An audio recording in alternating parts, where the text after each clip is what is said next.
Merry wintertime! I'm Luke and these are Sex's top 10 games of 2016. How much will you disagree? At number 10 it's Uncharted 4.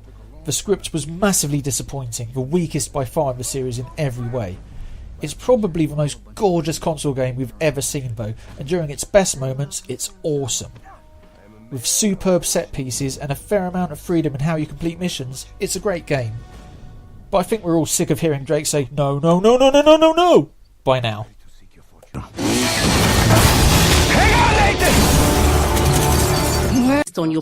At number 9 we have Sherlock Holmes, The Devil's Daughter. There seems to be some sort of law that these lists must only include multi-million selling blockbusters, but damn it, I'm a renegade. It's not perfect. There's an overly long tailing sequence and some puzzles aren't adequately explained, but what game is perfect? Great atmosphere, intriguing cases, a fantastic final sequence. It's real good, Holmes. I'm glad I'm my own boss. With a moo moo here and an experience subverting the socially accepted norms of entertainment there, it's Farming Simulator 17 at number 8. There's a reason this game sold over 1 million copies within the first month. It's very good. Although it helps if you have an unusual fascination with farming, it's definitely not necessary. It's a relaxing, oddly addictive game that just happens to feature more manure and agricultural machinery than most.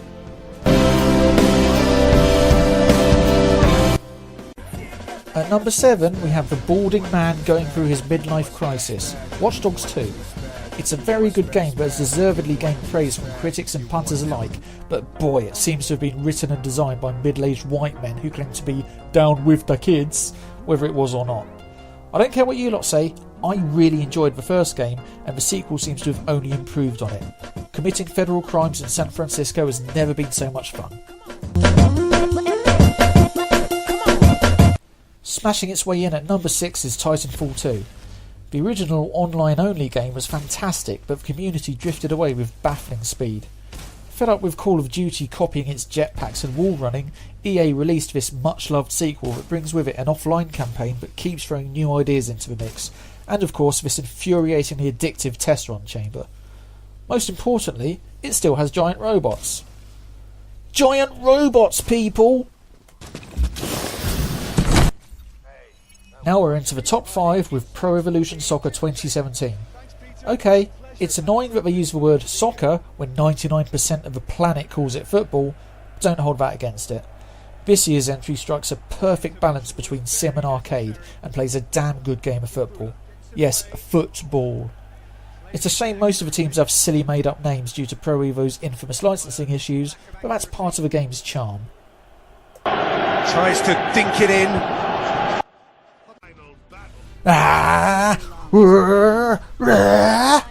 Yes, it's Naruto Shippuden Ultimate Ninja Storm 4, appropriately enough at number 4. One of the most incredible looking games of the current console generation, gameplay looks identical to cutscenes because, yes, it all uses the same real-time graphics. Much more importantly, it's a ferociously addictive beat-em-up crammed full of content and more characters than you could shake several sticks at. Fans will love it, and surprisingly, so will non-fans. The third best game of 2016 is the best Nintendo game Nintendo never made. It's Overwatch. The cartoony graphics, simplistic controls and overall design are very Nintendo-like whether you like it or not, but that's a good thing. A new player can have a complete understanding of what to do and how to do it within seconds of first picking up the controller.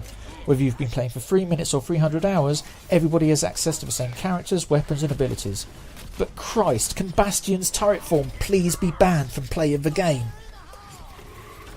Yes, there's already a beat-em-up in this list, but they're both brilliant games, so The King of Fighters XIV well deserves its place here as the second best game of 2016. A generous 50 characters, all sufficiently different from one another, punch each other in the face in one of the best beat-em-ups you'll ever play.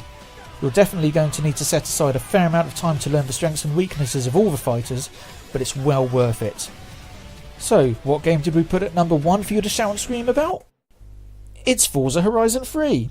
Yes, the video game that video gamed best in 2016 was the sun-drenched open-world racer that lets you tear around a condensed Australia over a variety of terrain and in an even more impressive variety of licensed cars.